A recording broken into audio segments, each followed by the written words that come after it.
What up? I am Kosha Dillz, and I will put some herring on my immigrant jam.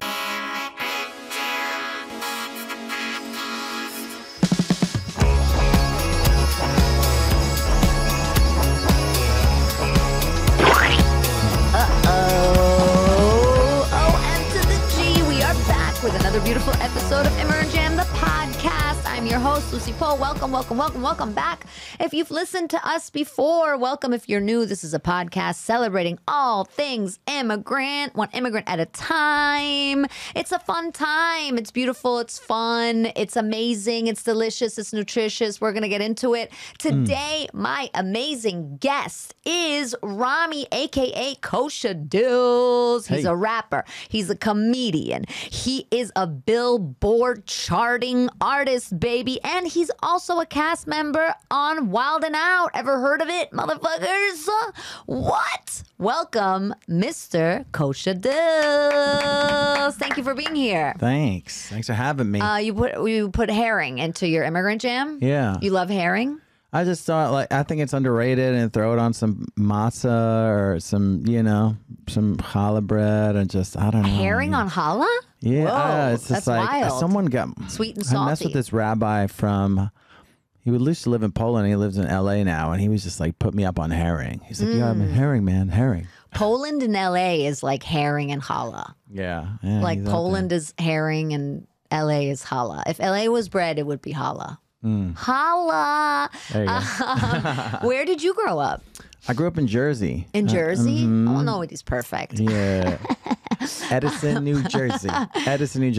And your parents are from Israel, though? Yeah, my parents from Israel. My father's from Transylvania. Oh, wow. Yes, right. We did talk about this. We talked about this. Yeah. Because my mother's Romanian, for those of you that don't know, but not from Transylvania. She's from Bucharest. But yeah. They ended up being in Bucharest, I think, at a time. And he, came from there. I guess they left when he was teenagers to Israel. And and I was the first one out of my brothers were all born in Israel. And I was the first one born in Jersey. Wow. So it was a little bit of a twist. So did you grow up going to Israel? Yeah, I grew up every summer we were in Israel.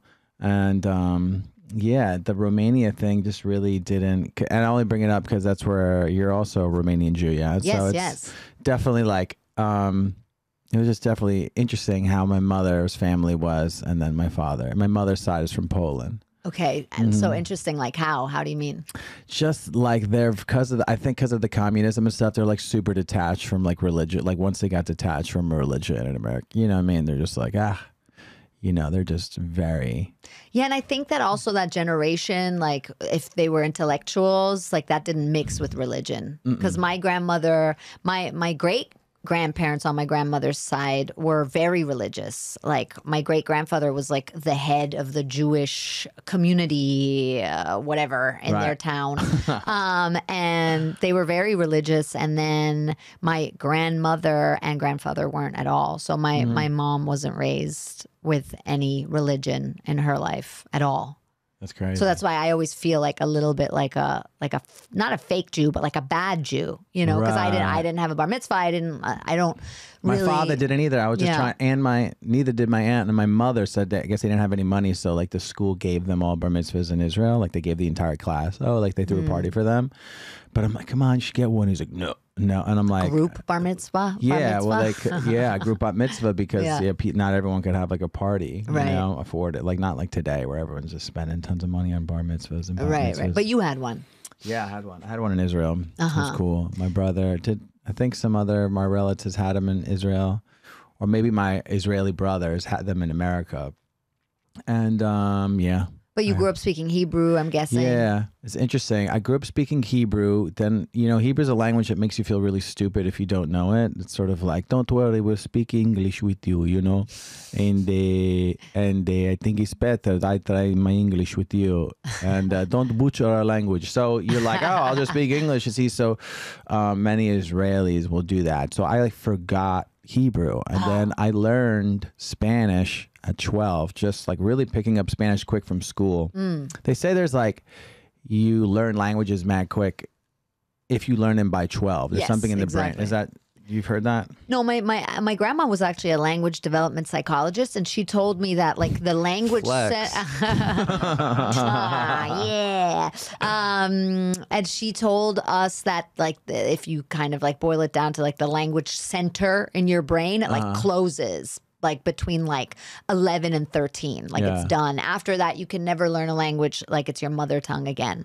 That's why I was 8 when we moved here. My sister's 4 years older, and she has like more of an accent. Right. Yeah. So I had to like relearn Hebrew, and when I moved to Israel, I went to Ulpan, and I moved there when I was like 38. Like I just like right before the pandemic, so I lived there for like 9 months, and then pandemic came back. I was like, fuck this, I'm out. I guess whatever. The whole world changed.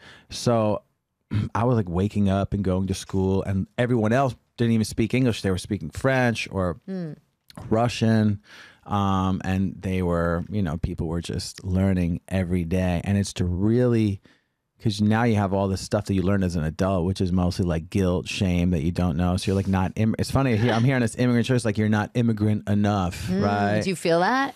Well, it's just an interesting thing, right? I just experienced this. So a big story about like, how'd you become Kosha Dillz? And like, obviously, if you look at Kosha Dillz, it's like there's pickles, right? There's Jewish, and there's like a business hustle, and also it's like a euphemism. Like my buddy's name was Yak Balls, and like I was Kosha Dillz, and I was 17. And I was like, my MySpace was Kosha Dillz in your mouth, like suck my dick, like that's like rap stuff, Yeah, it's rap stuff. Yeah, rap stuff, suck my dick.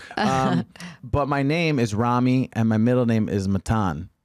So people used to call me Ramadan, which is like, Muslim holiday, You should have called yourself Pastrami. People call me Rami Pastrami, Rami Salami. Like, Rami Salami? Yeah. You were going to say? Rami Salami, Rami Pastrami. Salami. But whenever I travel, people think from Lebanon or Egypt or Jordanian or Palestinian, like, oh, Rami, where are you from? And I'm like, newsflash, like, I'm sorry, your whole perception of me is about to change. So I didn't really like the whole Jewish thing. And then I was like, all right, I'm just going to do this Jewish shit. And it's going to be Kosha Dillz. And then people are going to be like, oh, what's your real name? And no one really knew. So now I have this very Israeli name, which if I travel, people don't think they'll think I'm Israeli or, they'll know that I'm not Egyptian. So I have like trouble traveling, I guess, around the Middle East. Because of the name Rami. Because of Rami, okay. Because Rami is an Arabic name. Rami's an Arabic name, yeah. So I'm always like, man, I wish I could travel to like Iraq. And I was just talking to this other comic, As Julio, everyone wants to go to Iraq. Yeah. No, but like, you see these like travel channels and you're like, I want to go to these places. But that's not because of your name. That's because they don't. But it's not like Israelis I'm named like David. Yeah. But yeah, exactly. Because I have the 2 passports. But also it's like even with my American passports, they're like, oh, Rami, where are you from? Like people first thing they do is ask me where I'm from. And you don't like that. Not that I like it, it's just what it is. My name isn't like David Silverstein. Oh, you're an American Jewish guy. You know what I mean? Whatever. Right. Shout out to David Silverstein if he exists. Shout out. Yeah, he definitely exists. He definitely exists. And he runs the media. Oh my God. Anyways, that's a little story of my name. So I had to relearn, and you have to brush all that stuff away. And you just have to practice and get stuff wrong because it's not your fluent language. Then you're just going to get stuff wrong and be okay with not knowing your language fluently. Got you. Yeah. The passport thing is interesting. I think maybe some people listening don't know that if you have an Israeli passport, there's places that won't really let you in. Yeah, basically the majority of the Middle East. Yeah, majority. Or even if you have a stamp, an Israeli stamp in your passport, you can have problems. But I just brought it up because someone was like, he's like, should I call you Kosha Dillz or should I call you Rami? And this is like a big thing, and people that really, really know me well know I probably like struggle with this. The other day I met somebody from the show Rami, right? And this is like, who, Dave Merhej? No, just like someone was like associated with them. And they're also like, oh, Rami. Been on this podcast. Check out the episode. Shout out to him. Yeah. They're like, oh, Rami, where are you from? And right then, I already know once I say I'm Israeli, it already shifts the entire conversation. So just becoming, but I'm also like, I don't give a fuck anymore at my certain, So do you get that a lot, that people it just resurfaced want to hold you accountable for what's going on in Israel? Yes, of course. Right. They don't hold me accountable for being Rami. And do you have... You've appropriated, it's an Israeli name, you know what I'm saying? It's a Hebrew name. It's a Hebrew name. It means like high exalted. It means what? Ram is like Ram it's from Ram. Oh, it doesn't mean ramen noodles? That was another nickname. Wait, so what does it mean? Name. Sorry. Like Ram means high exalted. Ram. So my name's Rami. And it was like Daniel, Danny sort of type vibe. So it's Ram, and my middle name is Matan. Which means? Gift. Oh. High exalted gift. So in middle school, my Muslim friends. High exalted, like high exalted gift. High exalted gift. Yes. Wow. At your service. In middle school, my Muslim friends called me Ramadan. Right. Yeah. So do you have like a boilerplate answer for when people come at you about Israel? No, I said, let's go. You do? Let's just take it outside. Really? The territories. Nah, I mean, I don't really get grilled on it. It's like, you know. You don't? No. I mean, I do get grilled. And it does happen. It has happened ever so often throughout like my 15 years of performing. And people say, well, what about this? You know, that's like a thing. What aboutism? You know, what about? And what do you say? What about it? You say, what about it? Yeah. What do you want to know? I know everything. So luckily you came to the right person. I mean, I think like you don't even have to be from Israel. I had an experience not too long ago. This was maybe like in March or something. And I was sitting at dinner with a bunch of people. There was this Spanish guy and he said something. And I said, oh yeah, well, I'm Jewish. And then he said something along the lines of like, well, I wouldn't be so proud of that right now with everything that's going on in Israel. And then I was like, and I just like took a moment and I was like, that's like anti-Semitic, dude. You know, like not like all Jews are equated with what's going on in Israel politically. And then he was like, of course it is. Of course I'm going to destroy you at this dinner. I'm going to just bury you under this appetizer for Israeli politics. But sometimes I feel like there's like, what's the boilerplate answer that one has to have, especially being from Israel? You must get that a lot. And I'm not saying that it's wrong. I mean, obviously people are going to have, you know, their opinions. I usually say, you know, the West has ruined everything. Like if we were all able to figure out our own issues without outside influence, you know, it's kind of like any relationship, right?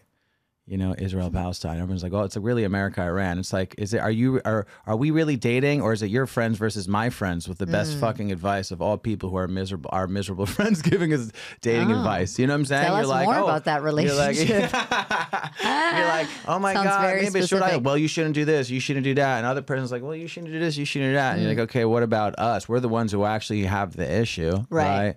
So, you know, I just find it odd that people love to comment on shit that they're never going to have anything to do with. That's true. I mean, that's across the board in every relationship, politically, romantically, business wise. Everyone has an opinion. Yeah. You know, and sometimes people need to shut the fuck up. So I wanted to ask you about like the art of not giving a fuck, because I'm sure that you got a lot of shit in the beginning when you started to rap and be like, and brand yourself as like a Jewish rapper. And it must have taken a lot of time of like pushing through a lot of resistance or kind of, I don't know, even bullying or something like that, right? Because I'm sure that people weren't like supportive in the beginning. No one was. I remember specifically like rapping in my bed over the phone to like some dude, which sounds kind of odd, but like dude. Yeah, he was like spit a verse. This is like 99. Oh, it was your friend. Yeah, it's like, yo, rap, creep. you know, no. Yeah. And he was like a, you know, a rapper putting out vinyl. I remember my brother just making fun of me. I remember. Do you remember one of your first rhymes? Yeah. Can you Ramadan dropped the bomb on Notre Dame. I was like, dam bam ba bam bam ba bam ba bam bam bam bam. One with another one. I could resist anything except temptation. Step to me, you get dissed with sensation. On the microphones, you don't want it. On the microphone, I blow up like TWA Flight 800. Oh shit! That's not bad. Remember that? TWA? I've been rapping as TWA, you fuckers. Seriously. Yeah, I remember that. Like, yeah. When I came out as Kosha Dillz, and then people made fun of me, then I changed it to KD Flow. It was like a thing, like MF Doom. There was a Pac FM, KD Flow. It was like initial name, you know. MF Grimm. So that was KD Flow. And then I got sober. I went for like 5 years with a bunch of like addiction, selling drugs, really caught up in some fucked up shit. then I was like, all right, I want to put out a record. I want to put out a vinyl record. And in 2005, I put out my first record. I paid for it. And it was How'd you get sober? How'd you do that? Jail and rehab and jail and rehab. Yeah. 19 I'm years. laughing, but it just sounds like, sound... hey, everybody out there, if you want to get sober, go to jail and rehab and jail and rehab. Yeah. Well, I mean, how long were you in jail? The first time, 3 months. Then I came out, and then I was like right back to it, selling drugs. Then I was on probation. Like Rikers or in Jersey? No, in Jersey. Okay. Yeah.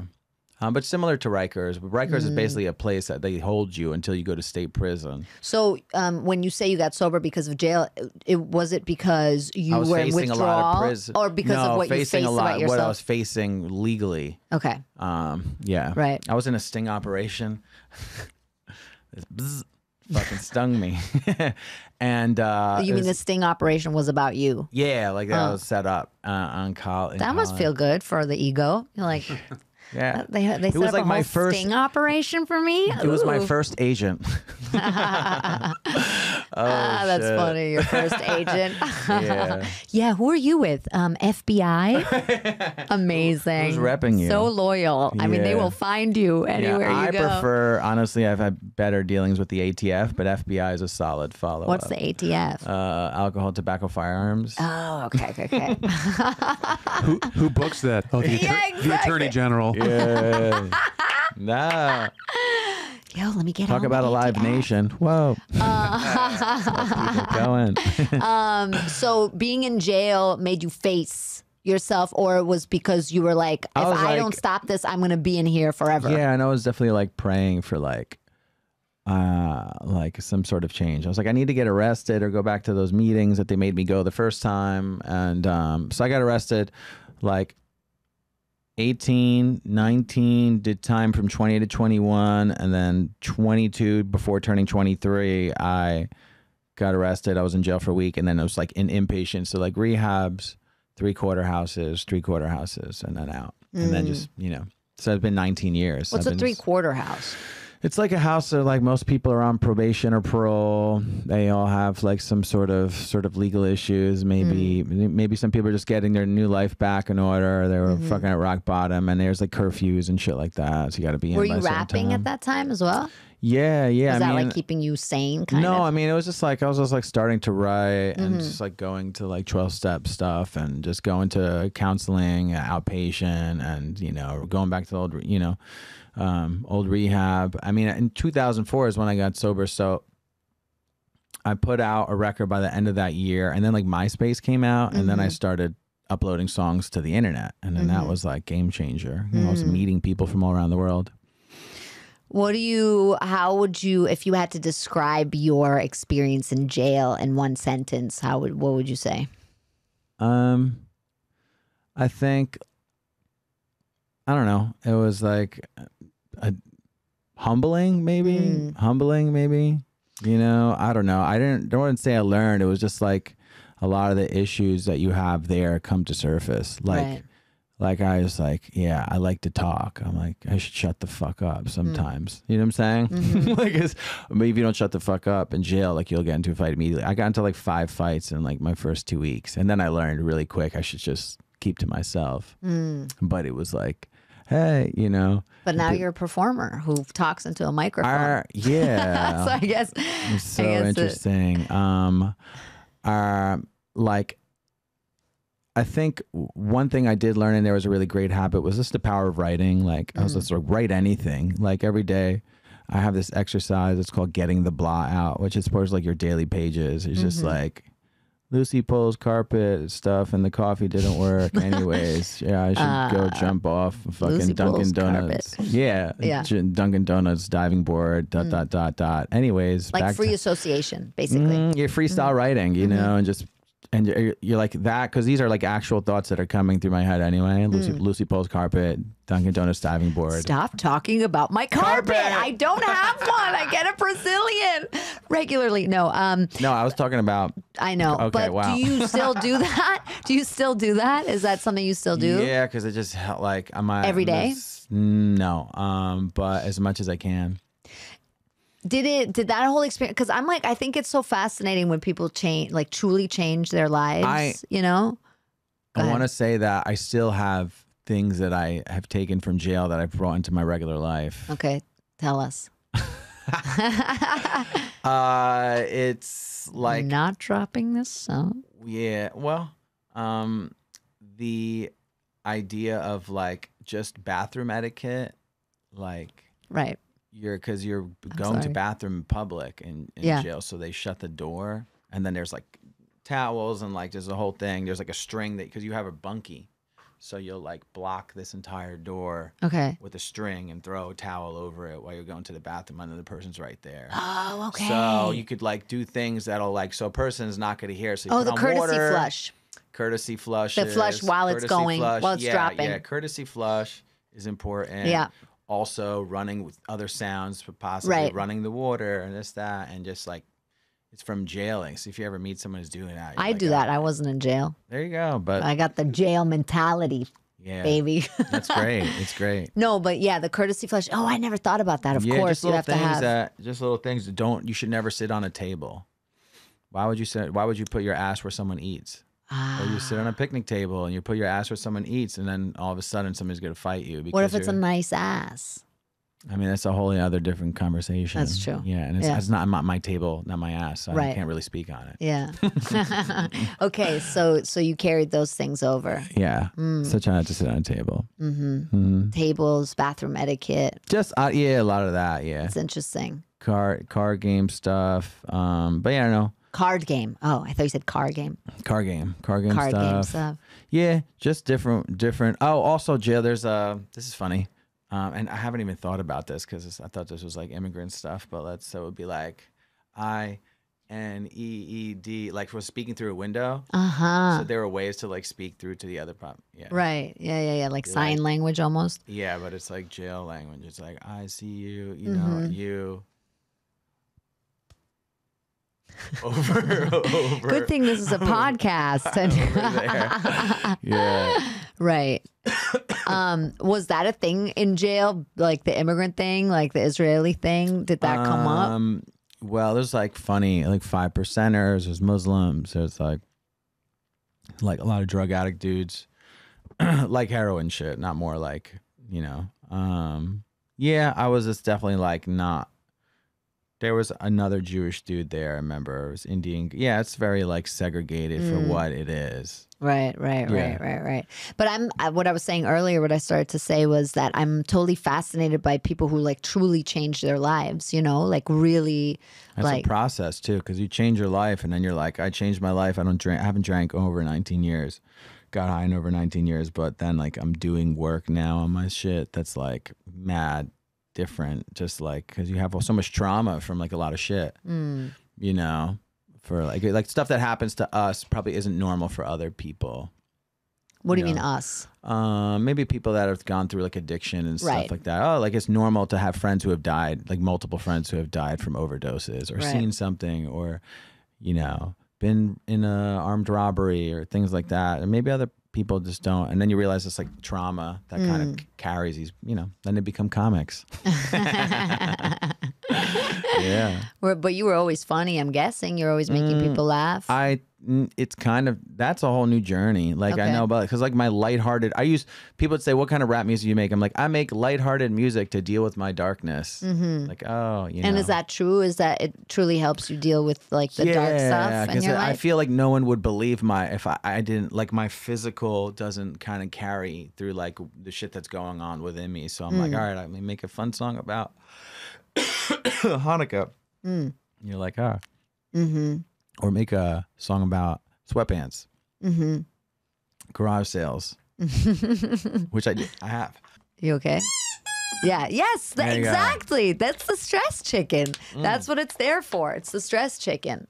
But so I just think that like people who have gone through this process of truly changing their lives, somehow it translates into, you know, like, I don't know, they become like braver people and they're more likely to just like go for things than other types of people because they have the experience of being able to become something else. I think for a lot of people, it's really hard to imagine becoming something else. They're so tied up in the identity of who they are at any given moment, you know? Yeah. Like I went from, you know, I was like, oh, I use this MySpace to help book shows. And then I'm like, I could just go anywhere. Like, I have a car and I'm sober. I could just like, it's interesting. I heard this, drive around the whole country. I heard this thing on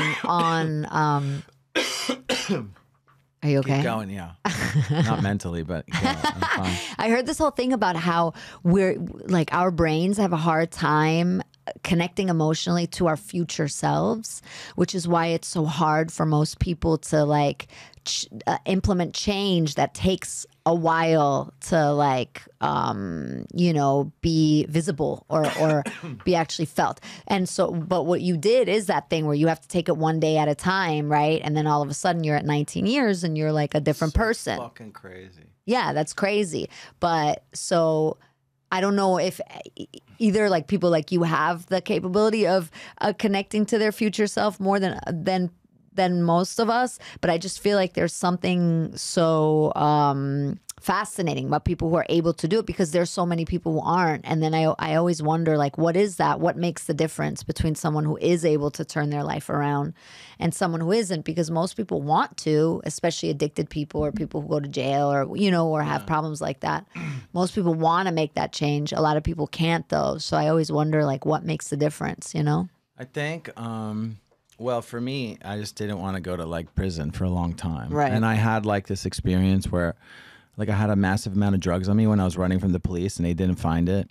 So I thought it was like a sign from God. So I was like really stuck on that. Yeah. To like keep doing drugs? No, to like not. No. God like is the like, amount you're good. You're good. Go to prison. Keep running with drugs, my son. No, but I threw away the small amounts of drugs and I kept a large amount on me, which was like how addicted I was. I would say like I would never get rid of like the large amount of drugs. And then somehow that fell in front of the police and they didn't see it. And I was like in handcuffs getting it out of me when I was set up. It was the end of July in 2004. So it was like literally just happened 19 years ago.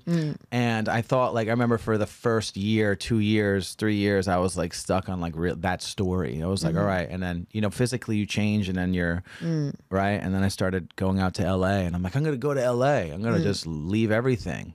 I'm just going to leave everything. I always dreamed of this. Just get the fuck out of here. And I lived in LA for 9 years. And you were a rapper, or did you have to do odd jobs? No. No. Once I moved to LA, I've been full-time rapping since 2011. How do you make money rapping? Like selling records? Records, shows, mostly shows. And you were merch. doing the Jewish branded thing from the get-go? Yeah, I mean, someone was like, make a song about Israel. And I'm like, okay. And like, Torah Badas Yahoo. I'm like, okay. I'm like, dude, Jewish stuff. Well, Kosha Dillz was like a magnet for like synagogues and Google searches and shit like that. And people were just commenting like, Jewish guy wins rap battle.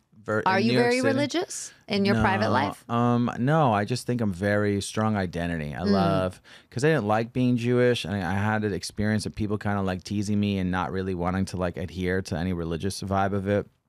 But I really like got into like my parents' footsteps, like my ancestral sort of where like my parents live in Tivon when they got to Israel.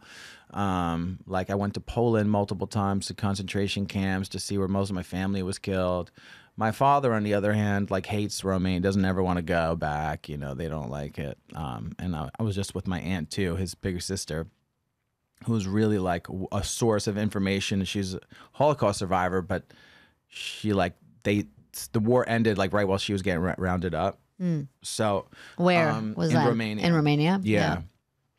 And Romania like played an interesting position in like the war and stuff. Yeah, right. So, you know, I'm just super connected to my language. So for me, like learning Hebrew is like my religious thing. Like, even though it's, you know, a rebirth of a language, it's not ancient Hebrew. You know what I'm saying? It's not like Torah. So it's like more spiritual than religious in a way. Yeah, of course. Yeah. But I think there's some spiritual stuff. I like some of the like religious things, like stories from these books and stuff like that. Like what? Like today's Tu B'Av, and there's like, you know, it's And then there was Tish B'Av, which was the destruction of like the fasting for the destruction of like the first and second temples in Jerusalem, which is where Al-Aqsa Mosque is now in Jerusalem. And then like Tu B'Av is like the holiday of love. And I told my mom today, she's like, I didn't know that. And I'm like, I thought you would know. You're from Israel. She's like, I didn't know. What the fuck do they know? They've been like married since they were like 21. So, there's no shit, you know what I mean? But, like story of Hanukkah, I like the stories, story of Passover, story of Rosh Hashanah, Sukkot. I love the holidays. Holidays are fun. A lot of food, a lot of people getting together. Any excuse for people to get together, I like. And in a way, like that's even open mics. Yeah, because that's what I was about to say. In a way, like that's what comedy, making music, it's bringing people together, right? That's what it is at the end of the day. Yes. So then how did that happen with comedy? How did that come about? Comedy was like, once I got onto Wild 'N Out from, like I was rapping outside. I was like, I like little projects, right? Like over the years, I'm like, I once did a project in like 2018, I'm going to rap outside every day for 90 days, like rap rehab, where I just rap every day on the street. So I'll never have to worry about not having a show because I'll just be performing every day, right? And this, like, someone ended up making a whole film on it. Like, so this was in LA? Yeah, when I was in LA, yeah. You just stand on the street? Yeah. With LA. like an amp and a mic? Yeah, with an amp and a mic. By yourself? By myself, yeah. Sometimes people would come look. And you would collect money or no? Yeah. Right. And one of the there was a segue into this. One of the projects I started doing was rapping outside Madison Square Garden for all the Knicks games. Oh shit! So I was That's like, funny. and then, thank you. Because everybody's sad. Yeah, they keep losing. Yes. So they need a rapper to cheer them up. Yeah. So Knicks started winning, and one day in a rainstorm, like Fat Joe came outside and I started rapping with me, and then that video fucking took off. That's and then that was like cool. Yeah, and then I knew all the words to the song that he was doing because it was like from like the early 2000s, so that was even iller. And then I like flew out to see him, and then he put me on stage in Denver, and I just bought a ticket. But like I learned that from already being like, I know I could do this, I could just show up and it'll happen, because I've had many people would do that, but no one really ever gave me a real opportunity with music. I usually just show up places and say, fuck it.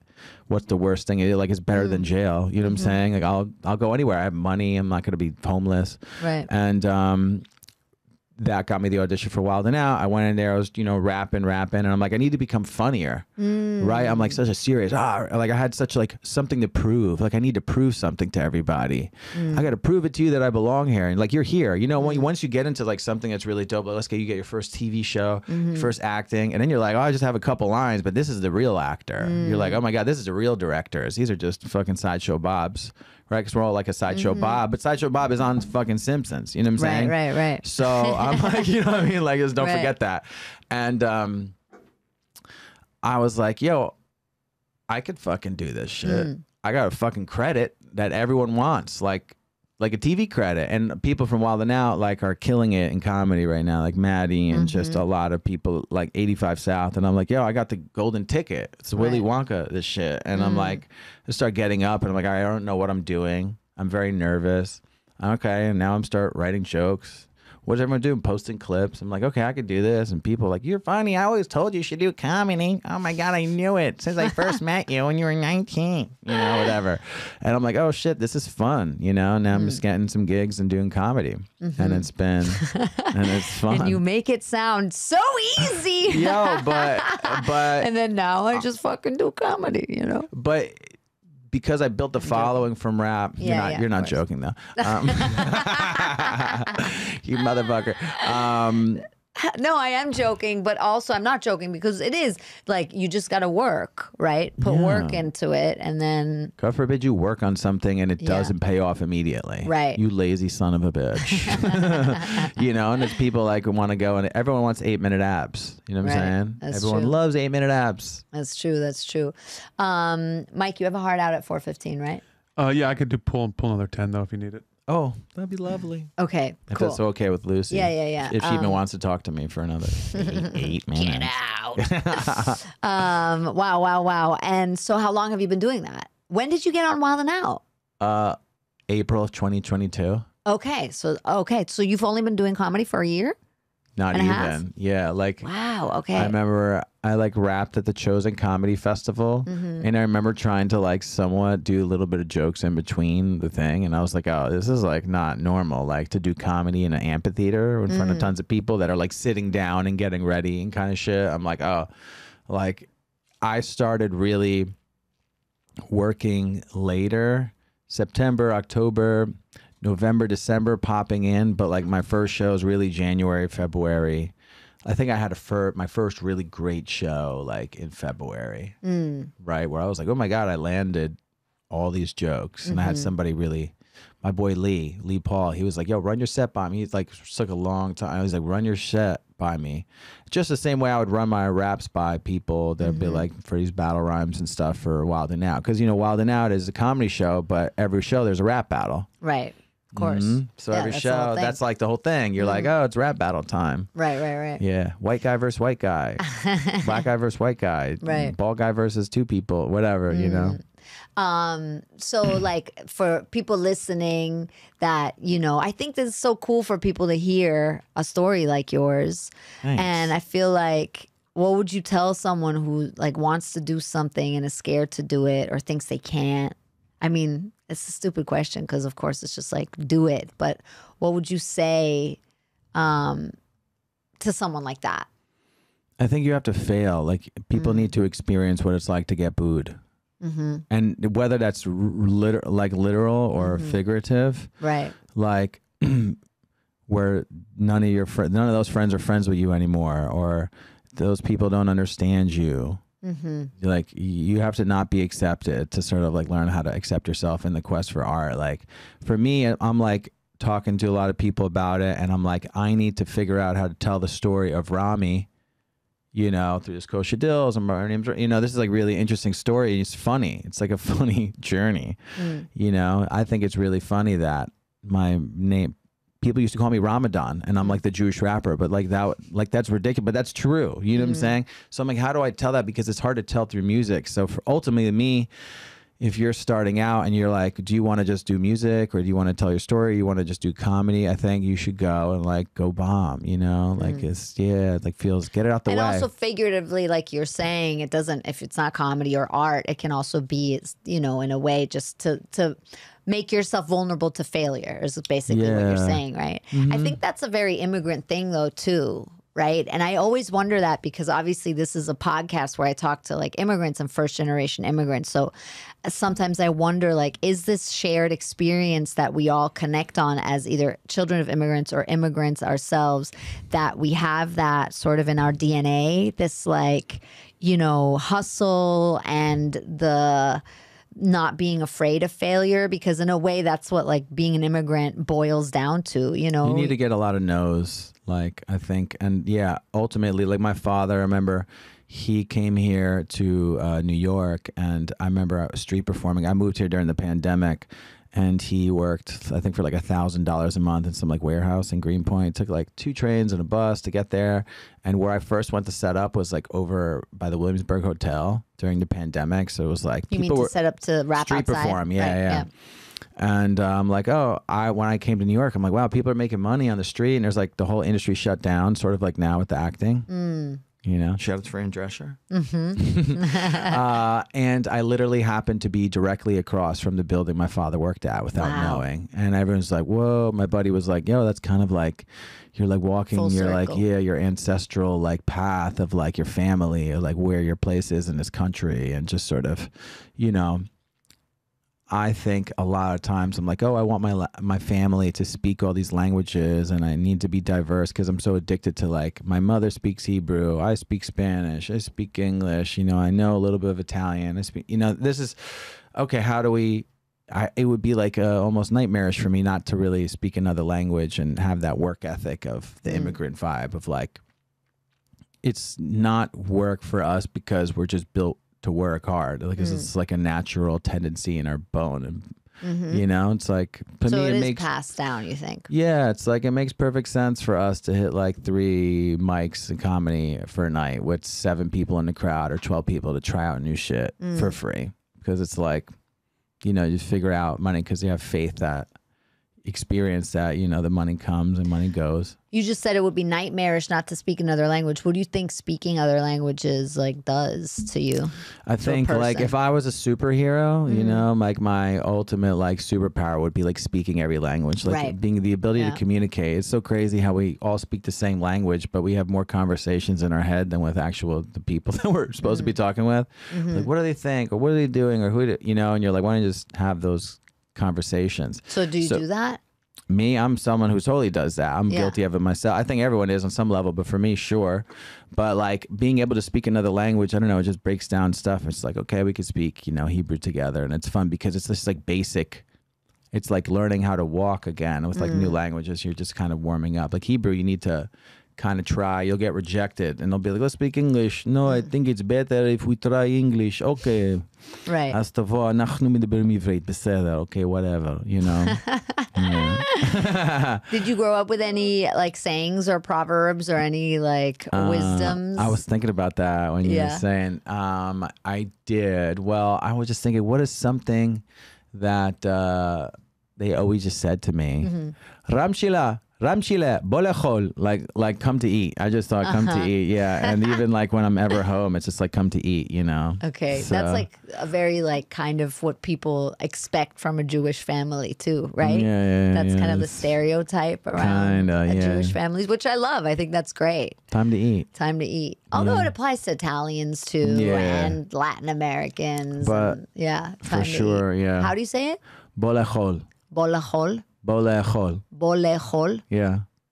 There you go, people. You learned something. There you go. Ochel is food. Welcome. I love that. All right. Well, I think that in the spirit of not keeping Mike hostage forever. We live a hostage crisis. Nice. We must now quickly play a little game that we call the poll questionnaire. Hey. Dun, dun, dun, dun. Let's take Are a you poll. ready for it? Sure. You ready to take this poll? Where's your hat, by the way? It's in my ass. Sorry, I don't know why I say things like that. It's at home. I'm trying not to have this Tourette's syndrome of saying inappropriate things, but you don't always rock it. It's not your thing.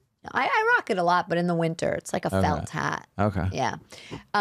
Okay. So, Rami, aka Kosha Dillz, if you were president of the United States of America, what American food would you ban?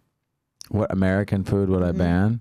If I was president of the United States, I would ban broccoli. Oh, shit. Broccoli? Yeah. Wow. I think people could live without it. No, I don't understand. I'm just saying there's something at a ban. I mean, people need pizza. Wow, you're people a need populist. hot dogs. You're a populist. I just think, Yeah. You want the people based to on the love political, you. I can see right through that bullshit. I can't believe you said broccoli. What a fucking... Anyway. That's what Okay, broccoli. Fine. If you could deport one American person, who would you deport? If I could deport one American person? Yeah. I would... If I could deport one American person, I would... deport the mayor of Los Angeles. Oh, wow. Okay. All right. I don't even know who that is. Exactly. Get him out of here. Okay. Get the mayor of LA out of here. I love that, especially for someone who lives in New York. Karen Bass. What? Karen Bass. Karen Bass. It's a woman. See ya, Karen. Okay, cool. Said before. What's the most Jewish thing you've ever done? What's the most Jewish thing I've ever done? Yeah. Get into a fist fight with Modest Yahoo. Okay, that's good. No, that's What's we the didn't most really get Israeli thing you've ever done? Most Israeli thing I've ever done. Live in Israel. What was the shh? I don't know. I was like, Live in Israel. Oh, Okay. Run to a bomb shelter. Oh. It just got real. What's the most New Jersey thing you've ever done? What's the most New Jersey thing I ever done? Yeah. Go to Action Park. There's a documentary on how people were injured there. It's just one of those. If you had to make up a rap about the United States of America, what would it be? Should I do one right now? Yeah. Okay. Give me a beat. Boom. I give you a beat. Boom, boom. Hey, I'm in the United States. Every time I'm gonna get a buck, yeah. 50 days you think it's raw. Got a lot of places that you might never go. Palestine, Texas, and intercourse. Pennsylvania, I get crazy, bro. Florida's a cool country. You been there, yo? Oh my God, I do it for the people. And if you want to save money on taxes, just move to Puerto Rico. Oh, nice. Okay. No, that was nice. You ever been to Intercourse, Pennsylvania? No, but I'm going to go now, right now. There you go. That's a place? Yes. Intercourse, Pennsylvania? Mm-hmm. Wow. Okay. Amish country. That's wild. Okay, last question, very important. I want you to answer very seriously. Rami, a.k.a. Kosha Dillz. Do you know how I can meet David Hasselhoff? You would have to get in touch with Pamela Anderson, Okay. right? And I think that's just, I think if you slid in her DM, be like, where's David at? I think outside of that, though, isn't there like a Hasselhoff convention in Germany that you could go? There's Probably. yeah, you could go there and Probably. perform. Right. Yeah. Maybe I should become a David Hasselhoff rapper. Yeah. Yeah. David Hasselhoff. David Mazeltov. David Mazeltov. I love it. Where can people find you on the internet? On the internet? Yeah. Everything is koshadillzworld.com, KOSHADILLZ world.com. You can figure stuff out there. There's also Kosha Dillz on Instagram, YouTube, Facebook, Twitter. Wow, now you can look up your episodes. You can slide into his DMs and tell him which pickles you like best and how much dill you want on your pastrami sandwich. I don't know. I just hang out at Casa sometimes. There you go. In Look New York. Rami up, follow him, like him, love him. You know all that good Thanks. stuff. Thank you to our patrons, Douchebag Steve, JT, Geo, Joe, Green Falcon, Lumi, Craig. Shout out to Martin. Thank you, everybody. Oh, Wesley. I forgot Wesley. We love you so much. Wesley, you're the best. Thank you for listening, everybody. Please give us a little 5-star rating, review, subscribe. Check out the Patreon. There's extras. There's early access, extended episodes. The chicken. Also part of it every single day. Fun times. Yeah, check out the Patreon. Check out everything. Thank you for being here. Thank you, Kosha Dillz, for being here. Thank you to Mike Albanese, finally back with us. He has graced us with his beautiful presence. We love you, Mike. Please never leave us again. Thank you for listening. Goodbye.